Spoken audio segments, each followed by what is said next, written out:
being willing to hang out and take some time and chat with me. Are you work? You said 5 o'clock today. Yes, sir. Work still been pretty busy. Like, are people still coming in like normal? Yeah, actually, it's everything's pretty much back to normal up at the gym, which is a bit surprising, but to each their own. Oh, by the way, Cleet says hi. I told him I was Oh. talking to you later, and he said, "Tell Luke I said hello." Okay, well, tell him I said hello as well. You know what? he may find out via video, without burning any more unnecessary time. Because Luke, we go way back, honestly. Like, I was thinking about that a little bit this morning, and I forget that I knew you all back at Oakcrest. Yeah, that's true. When I was interning there, because I worked with your sister Carmen. I think she may have been a senior that year, but getting to know y'all a little bit, and then a few years later, you guys ended up over at New Hope. And my first memory of you, I know I've told you this before, but it still stands out so vividly because you were around 6th grade or at the time, 5th, 6th grade, and you would wear a suit and tie every Sunday in church. That's right. Very astutely dressed, which I appreciated. And true to form, I think one morning you walked back in the youth room and I was playing music on Pandora and a Beach Boys song was on. And I simply threw out to people. It wasn't like one of the, California Girls or Barbara Ann. It was a little more obscure. But I said, anybody know who the artist of this is? And a room full of high schoolers had no idea. But then a little 6th grade Luke piped up and said, "It's the Beach Boys." And I kind of turned. I said, "How'd you know that?" And without missing a beat, you see, I'm sophisticated. I forgot all about that. Ever since then, we've kind of watched each other's paths over the last several years, and there's been some interesting storylines throughout that. But I grew up with depression, and then I never really wanted to talk about it a whole lot because it was hard for me. It was scary. And so I just kind of bottled it up. And that's really where it kind of starts, is just that, that fear of being misjudged or misunderstood. From there, it, like, pretty much my whole life, it just didn't talk about it, and it got worse until my junior year of high school. And I got in my car and I drove into the Memorial Road Bridge on Lake Hefner Parkway going 70 miles an hour, and not only survived, but managed to walk away with, basically unharmed, which is just nothing short of a miracle. And I really do just chalk that up to God, just each and every day. Like, there's no way that I should be here, much less be able to, talk about it in such a way, because that's all God. I really do believe that, he can, speak through me, and that's what I want. I want to be able to, be kind of a leaping off point of a discussion. So since of course my attempt, I've been I've been trying to be an advocate for mental health. I teamed up with my school, and I worked on reforming the suicide prevention program there. I also worked with a team called Generation Y, WHY. They kind of work with anti-bullying and suicide prevention organization. That was a really neat experience. And so ever since then, I've been really just kind of wanting to, set my feet into the mental health advocacy. and so I was working with the counselors and the administrators at Santa Fe, and then on the second to last day of our fundraiser week, which is called Double Wolf Dare Week, they called me up at like I think 6 p.m. and they were like, "Hey, like you want to talk tomorrow at the final assembly?" I was like, "Oh, sure." Like I had never spoken in front of anyone, much less a crowd of thousands of people. So that was a bit unnerving, but I got through it okay.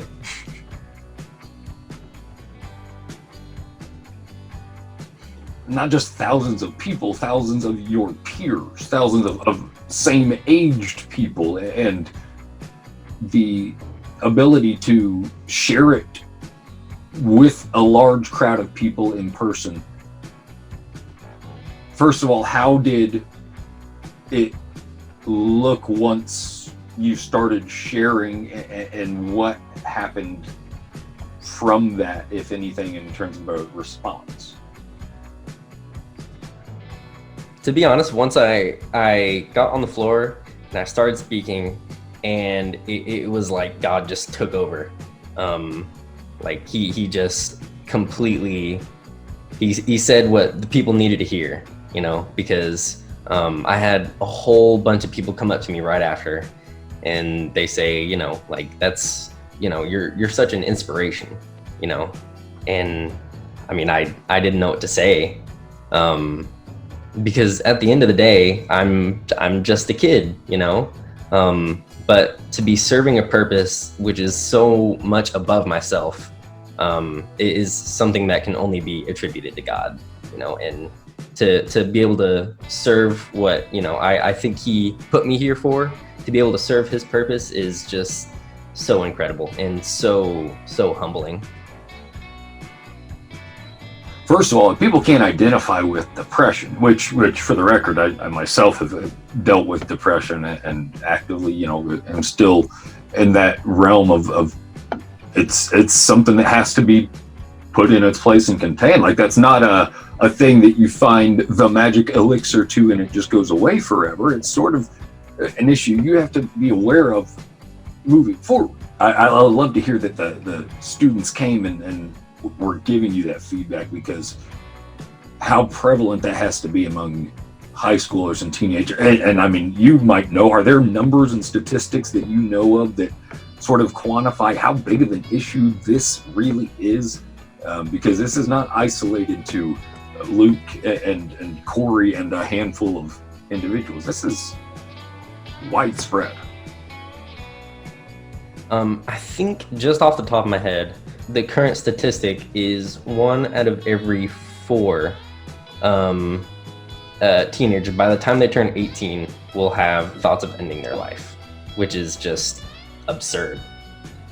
That's sobering, man. Like that genuinely brings tears to my eyes, because like it's a reflection on a lot of things. But to know that it's a reality is just, that's brutal.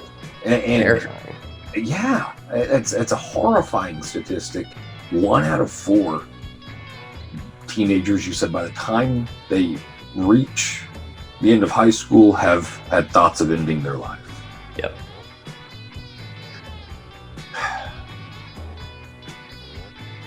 It's so vulnerable. And it makes you relive these emotions and sort of re-experience some of these things to a degree. And I think it's all necessary. Absolutely. And that vulnerability is always, the first step of healing. So it's so important to just, acknowledge that, you are struggling. That's the first step and one of the most important steps. You sort of gave us a brief overview of what it was, but take us to that morning. Like, help us to understand how complex this thing is. I mean, it was really one of those scenarios where, I just bottled myself up. I didn't want to interact with the world. I didn't want to interact with anyone. I wanted to be alone. I wanted to be by myself. And I decided that I'd had enough. And it actually started Sunday night. I got in my car, I sat down, and I couldn't do it. And so I went to bed, woke up Monday morning, and I got in my car, and I knew pulling out of my neighborhood that I had a choice. I could go left to go to school, start my day, and, move on, or I could turn right. And unfortunately, I turned right. And I got onto the highway, and the first wall that was in my path was the Memorial Road Bridge. And I turned my car off the road and hit it head on.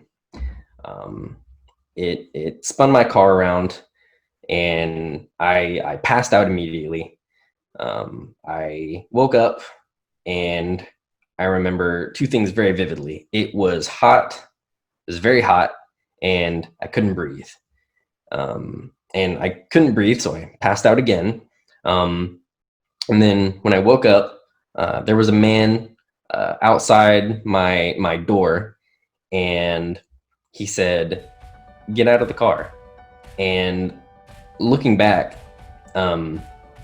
it was clear that was God speaking through him, because it wasn't like, "Hey, I need you to get out of the car. You might not be okay." It was a command. And immediately I snapped out of it, got out of my car, opened the door, and I looked back in my car, and it was in flames. And to see that was so surreal, just to know that, a couple seconds off and I would not be here. And just to know that, God is protecting me, and nothing is more clear than that. The struggle is going to be real, and it's going to be gross, and there's going to have decisions that are made in it. And at the end, there will be an opportunity to let this continue to connect. And to be obedient in that way is not easy, because what you're signing up for is not a year-long service. Because as we can both acknowledge, this isn't going to be a year-long issue. Right. I mean, we're in it for the long haul. Do you remember much about the initial days following? I mean, I would wake up each morning, and I was just sore all over from the crash. Hang on just a second. I'm sorry to interrupt you, because you crashed your truck into the Memorial Road Bridge at 70 miles an hour, walked away as it was going up in flames, and not a broken bone, no fractures, nothing aside from pain, but physically you were all intact, and that's unbelievable. I had a total of 15 stitches, and that was all it took. It's unreal. And I mean, every morning I woke up, I was just horribly in pain. But I was so thankful, because I knew that it could be so much worse. And there is no joy like the joy of knowing that God loves you. And that waking up just completely sore, not able to sit up in bed, was the most raw moment of my life, of knowing that God loves me. And that every day I still acknowledge that. Your connection point, have you already seen that stem into some fruitful areas? Absolutely. Absolutely. I still have, I have plenty of people who, started talking to me after that day, after I spoke at Santa Fe, and, we still talk and check up on each other. And that really is, the kind of fruitfulness that, I think God wants me to spread, and that, we all should spread, really. What people don't understand about difficulty in seasons like this is it makes you real. We need to let God use this. The reality is unique experience creates unique perspective. If person X at home, let's remove age from it, because while I do know this is huge with teenagers and high schoolers, and it's not lost by any stretch on the older generation either. And I think more and more so in a social media age where people are kind of sucked into a screen that dictates their emotions one way or the other. It's easy for people to slip into these dark thinking patterns that end up on the verge of destruction. Suppose person X is listening to this right now and finagling through all of those areas. What do you advise? Just, my first piece of advice, and I think the most important, is, reach out. Just be vulnerable, because that really is the first step. And if you could admit that, you're not strong enough to go through it alone, then that is, you will be a million times better than trying to deal with it by yourself. Because that's what I tried to do my entire life, and this is where it got me. But ever since I've started reaching out and really using my support systems, I have been a million times better. And I cannot advise it enough to just talk to the people around you, because the people around you, they love and they care about you, and that's something that we should never take for granted. It's a funny thing how this one works, because we, as the person who maybe needs to reach out, will often bail on the idea because we feel like, I don't want to burden that person. But the dirty little secret, you're not burdening anybody. That's not what burdening somebody is. That's inviting someone in to walk with you. Now, can it become a burden at different places with people? Of course, absolutely. But the action of asking for help, that's not being a burden to people. Like, how does it feel when I get asked for help from somebody? This person trusts my ability here. People who care about us don't respond poorly if we ask for help. Now, if we become the reliant and solely reliant upon things that aren't God, that's a different story. But people knowing how to reach out is huge. And knowing those obstacles that are there and how to maneuver them, and knowing this one's going to come up. You're going to feel like a burden to them if you reach out. Okay, that's a voice that is not from my Father. That is not a fruitful voice. That's not one that reflects love or joy or peace. That reflects fear and timidity. Humble yourselves or be humbled. And man, if we haven't been humbled in ways that enable us to help others find the ability to do the same. Anyone with the mildest depression to the darkest thoughts, what is your encouragement to them in 2020? How do you speak into that right now from where you are? I suppose my parting words will be something that my grandma used to tell me, which is, everything will be okay in the end. And if it's not okay, it's not the end. And just give it time. You know, it does get better. It always does. Watching the progress from my perspective, man, it's been cool and rewarding. Like, the fact that we're here able to do something like this, simple obedience is gonna allow us to be fruitful. But you can't do any of it if you're not connected to the vine. Yeah. I do have a favorite book, which is the book of Esther. Because it's a weird one, but I say that because if I'm not mistaken, that's the only book in the entire Bible that does not reference God.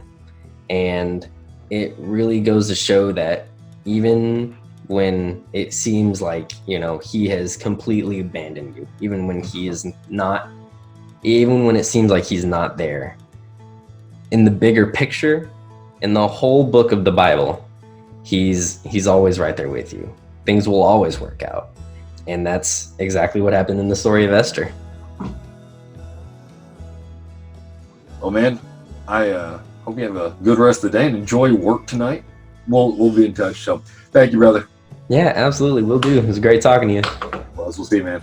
I'll see you.